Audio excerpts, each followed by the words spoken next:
নমস্কাৰ আগন্তুক ADRE grade 4 পৰীক্ষাৰ বাবে গণিতৰ কিছুমান আৰ্হি প্ৰশ্ন আপোনালোকৰ লগত আজি আলোচনা কৰিম। প্ৰথম প্ৰশ্ন চাওঁচোন আমি 80 10 70 15 60 ... এই সাজনটোৰ লগত খাপ খোৱা পৰৱৰ্তী দুটা সংখ্যা। এই সাজনটোৰ পিছৰ দুটা সংখ্যা কোনটো হ'ব হৈছে অপশ্যন দিয়া আছে A 20 40 20 50 50 20 30 90। ইয়াত যদি আমি চাওঁ ইয়াত 10 হৈছে 10ৰ লগত 5 যোগ হৈ 15 হৈছে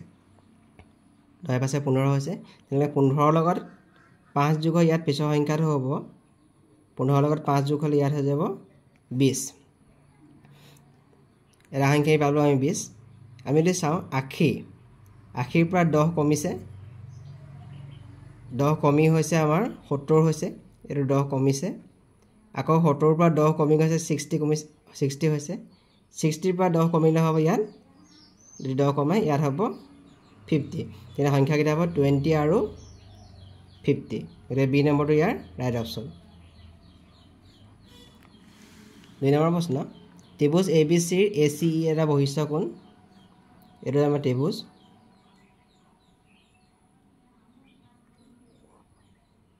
ABC ACE এই কোণটো এটা বহিষ্ঠ কোণ কৈছে আৰু বহিষ্ঠ কোণটো কোণ ACB 40 ডিগ্ৰী ACB এই কোণটো দিয়া আছে আমাক 40 ডিগ্ৰী ABC 70 ডিগ্ৰী এটা 70 ডিগ্ৰী কৈছে তেনেহলে ACE এই বাহিৰৰ কোণৰ মান কিমান হৈছে। আমি জানো যে ত্ৰিভুজৰ তিনিটা কোণৰ যোগফল 180 ডিগ্ৰী। যদি দুটা কোণ 40 ডিগ্ৰী আৰু 70 ডিগ্ৰী হয় তেন্তে আনটো কোণৰ মান হ'ব আমি 180 ডিগ্ৰীৰ পৰা এই কোণ দুটা যোগফল আমি বিয়োগ কৰিব লাগিব 70 ডিগ্ৰী আৰু 40 ডিগ্ৰী কৰিলে হ'ব 110 ডিগ্ৰী। তাৰ মানে আনটো কোণৰ মান 70 ডিগ্ৰী হ'ব এই কোণটোৰ মান হ'ব 70 ডিগ্ৰী। আমি জানো যে বহিষ্ঠ কোণৰ মান ত্ৰিভুজৰ এটা বহিষ্ঠ কোণৰ মান ইয়াৰ দূৰৱৰ্তী অন্তঃকোণ দুটাৰ মাপৰ সমষ্টিৰ সমান। এইটো হ'ল বহিষ্ঠ কোণ ইয়াৰ দূৰৱৰ্তী অন্তঃকোণ হৈছে 70 আৰু 70। এই দুটা কোণৰ যোগফল যদি হ'ব 70 ডিগ্ৰী প্লাছ 70 ডিগ্ৰী 140 ডিগ্ৰী। গতিকে এই কোণ ACE মান হ'ব 140 ডিগ্ৰী। 3 নম্বৰ প্ৰশ্ন প্ৰথম 40টা স্বাভাৱিক সংখ্যাৰ যোগফলৰ সূত্ৰটো আছিলে n × n + 1/2। আমাক কৈছে প্ৰথম 40টা তাৰমানে n ৰ মানটো হ'ব 40। আমি ইয়াত n ৰ মানটো 40 বহাই দিম 40 + 1 / 2 2 যদি আমি 40ক কাটো 20 বাৰ যাব 40ৰ লগত 1 যোগ কৰিলে হ'ব 41 2 × 2 2 4 × 8 820 হ'ব। গতিকে প্ৰথম 40টা স্বাভাৱিক সংখ্যাৰ যোগফল হ'ব 820। ডি নম্বৰটো ইয়াৰ শুদ্ধ উত্তৰ। 4 নম্বৰ প্ৰশ্ন এইটো ত্ৰিকোণমিতিয় অংক 9 sec² θ - 9 tan² θ মান হ'ব। ইয়াত এটা সূত্ৰ আছে 1 + tan² θ = sec² θ। আমি ইয়াত 9 sec² θ আছে ইয়াত আমি sec² θ আমি পাতি দিম 1 + tan² θ - 9 tan² θ। 9 একৰ লগত পূৰণ হ'লে 9 হ'ল 9 tan² θ লগত পূৰণ কৰিলে হ'ব 9 tan² θ - 9 tan² θ। এতিয়া প্লাছ tan² θ আৰু মাইনাছ 9 tan² θ দুইটা আমি কাটি দিম থাকিলে আমাৰ থাকিলে আনসাৰটো 9। গতিকে চি নম্বৰটো ইয়াৰ শুদ্ধ উত্তৰ। 5 নম্বৰ প্ৰশ্ন 5 দিন আৰু 12 ঘণ্টাৰ মাজৰ অনুপাত হ'ব। 5 দিনটো আমি ঘণ্টালৈ নি ল'ব লাগিব গতিকে 5 পূৰণ 24 ঘণ্টা এদিন। পিছত কৈছে 12 ঘণ্টা বুলি কৈছে গতিকে আমি 12ৰ লগত যদি আমি 24টো কাটো 2 বাৰ যাব তলত থাকিলে থাকিলে 2 তাৰমানে 5 × 2 = 10 তলত 1 তাৰমানে 10:1। 5 দিন আৰু 12 ঘণ্টাৰ মাজৰ অনুপাত হ'ব 10:1। চি নম্বৰটো ইয়াৰ শুদ্ধ উত্তৰ। বছৰি 5% সুতৰ হাৰে 2000 টকাৰ দুবছৰৰ মিশ্ৰ সুত হ'ব। তো মই ইয়াত কৈ দেখাইছোঁ CI = P × 1 + R/100 - -1। আমাক মূলধন দিয়া আছে 2000 টকা সুতৰ হাৰ দিয়া আছে 5% আৰু সময়টো দিয়া আছে 2 বছৰ। গতিকে মিশ্ৰ সুত হ'ব সূত্ৰটো বহাইছোঁ ইয়াত r মান 5 n মান 2 100 আৰু 1 আমি যদি লখাগু লওঁ ইয়াত 100 হ'ব 100 লগত 1 টো পূৰণ হয় 105 হ'ব ইয়াত থাকিলে -1 গতিকে আমি 100 স্কয়াৰ 100 স্কয়াৰ কৰিলে 100 স্কয়াৰ হ'ব এটো 105 হোল স্কয়াৰ মাইনাস এটো 1 লগত 100 স্কয়াৰ পূৰণ কৰি 100 স্কয়াৰ হ'ব এটো a স্কয়াৰ - b স্কয়াৰ তাৰমানে a + b আৰু a - b ইয়াত 2000 আছে 100 স্কয়াৰ মানে 100 * 100 আমি কাৰণ দুটা শূন্য কাটি লৈছো ইয়াৰ লগত 20 লগত 20 যদি আমি 100 কাটো 5 বাৰ যাব 105 লগত 100 যোগ কৰিলে 205 হ'ব আৰু 105 ৰ পৰা 100 বিয়োগ কৰিলে 5 থাকিব 5 5 কাটি দিলে আমাৰ আনসাৰটো হ'ব 205 আনসাৰটো হ'ব 205 গতিকে মিশ্ৰ সুদ হ'ব 205 টকা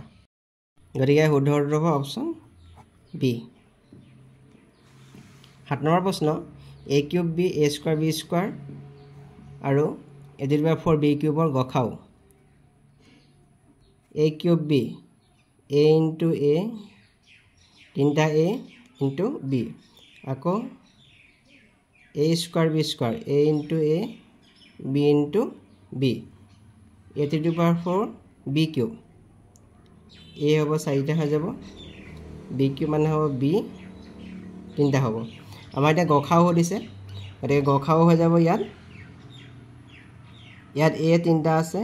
3টা a সবতে আছে 3টাই নাই 2টাই আছে গখাও হৈ যাব a * a a * a এটো আছে আৰু b ইয়াতো আছে সব কোটেগৰাৰ b আছে গতিকে a * a * b তাৰ মানে a² b a² b হৈ যাব আমাৰ গখাও c নম্বৰটো ইয়াৰ শুদ্ধ উত্তৰ হাজোনটোৰ খালী ঘৰত কোনটো সংখ্যা বহিব সুধিছে এটি ABCD অপচন দিয়া আছে আমি যদি চাওঁ 5 11 21 আমি যদি 5 লগত 11 যোগ কৰোঁ 5 11 হৈ গ'ল 16 লগত যদি আকৌ 5 টো যোগ কৰি দিওঁ মই তেতিয়া হৈ যাব 21 তেনেকে 8 আৰু 7 আছে 8 7 হৈ গ'ল 15 লগত আকৌ যদি প্ৰথম সংখ্যা 8 টো যোগ কৰি দিওঁ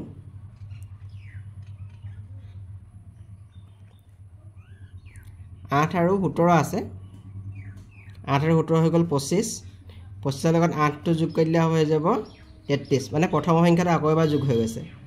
তেনেহলে ইয়াত আছে 7 আৰু 15 কৰিলে হ'ব 22 লগত আকৌ প্ৰথম সংখ্যাটো যোগ হ'ব তাৰমানে 7 টো যোগ হ'ব তেতিয়া হৈ যাব 29 গতিকে ইয়াৰ খালী ঘৰত বহিব 29 এই নম্বৰটো ইয়াৰ শুদ্ধ উত্তৰ 9 নম্বৰ প্ৰশ্ন 1 ৰ পৰা 25 ৰ ভিতৰত থকা মৌলিক সংখ্যা হ'ল 1 ৰ পৰা 25 ৰ ভিতৰত কেইটা মৌলিক সংখ্যা আছে আমাক সুধিছে মৌলিক সংখ্যাবোৰৰ উৎপাদক অকল দুটা এটা 1 আৰু এটা সংখ্যাটো নিজে আমি যদি চাওঁ দুইটো এটা মৌলিক সংখ্যা 2 3 5 7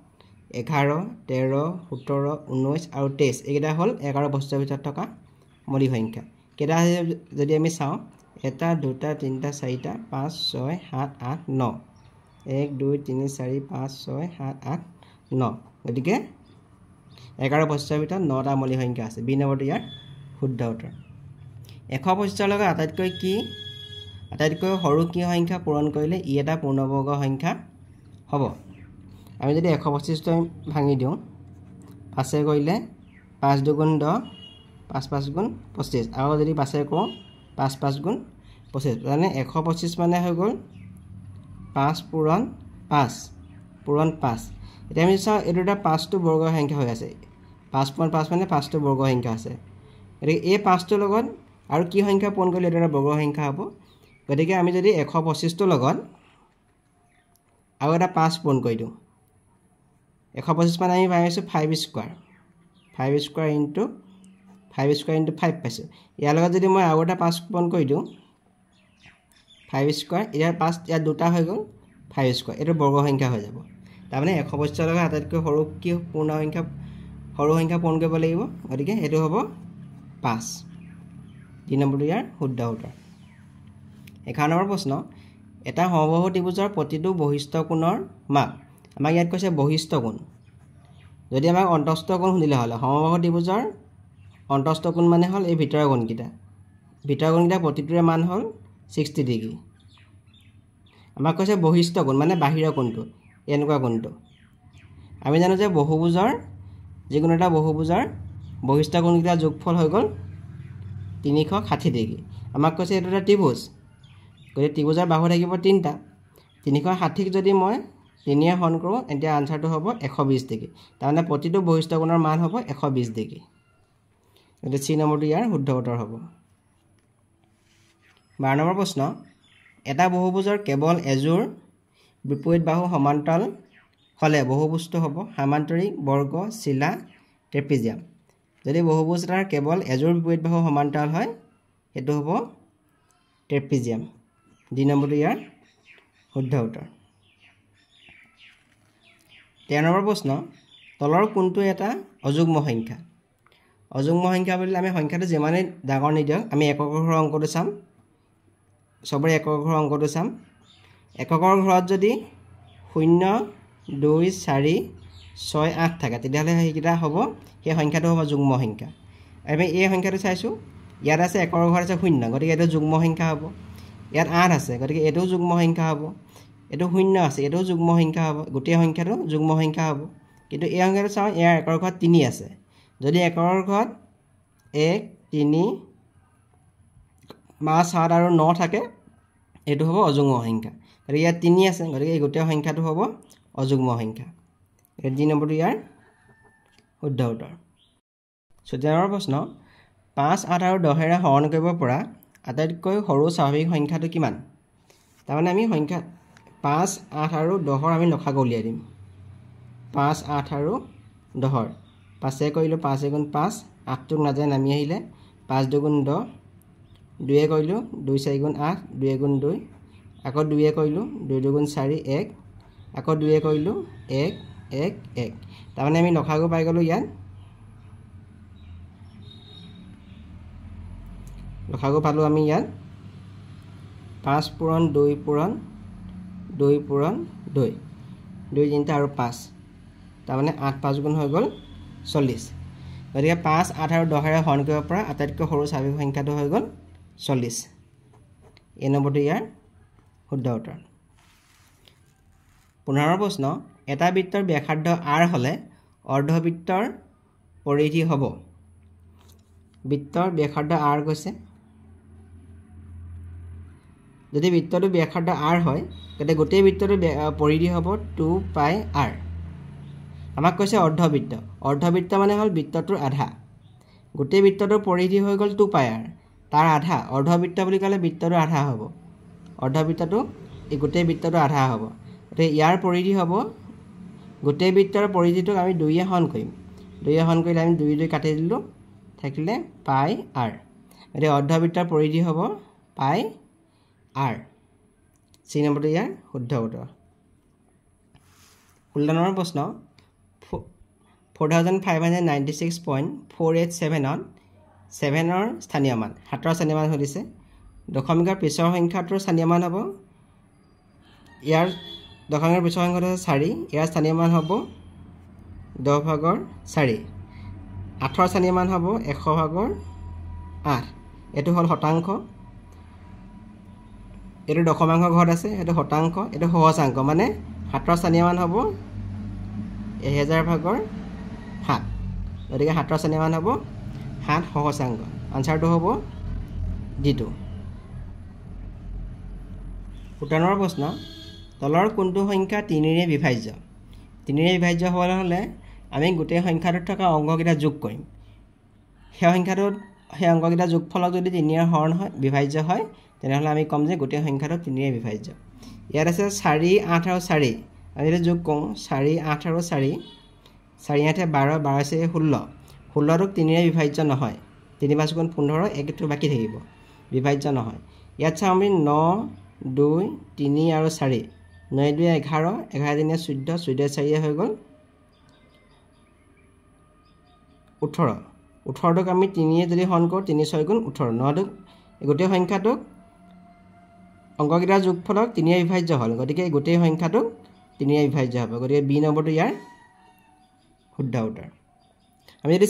সি নম্বৰটো চাওঁ সাইনে 13 13ক 3 বিভাজ্য নহয় এটো যদি চাওঁ 5 হাতে 12 12 সে 18 18 হাতে 25 25 টুকু 3 বিভাজ্য নহয় গতিকে শুদ্ধ উত্তৰটো হ'ব অপচন বি টু 18 নম্বৰ প্ৰশ্ন 1 ঘণ্টা 2 দিনৰ কিমান অংশ 1 ঘণ্টা বুলি কৈছে আৰু 2 দিন কৈছে 2 দিনটো আমি ঘণ্টালৈ নিলম এদিনত আমাৰ 24 ঘণ্টা গতিকে 2 দিন হ'ব 48 ঘণ্টা হ'ব 1 ঘণ্টা 2 দিনৰ কিমান অংশ বুলি ক'লে 48 ভাগৰ 1 অংক হ'ব গতিকে শুদ্ধটো অপচন সি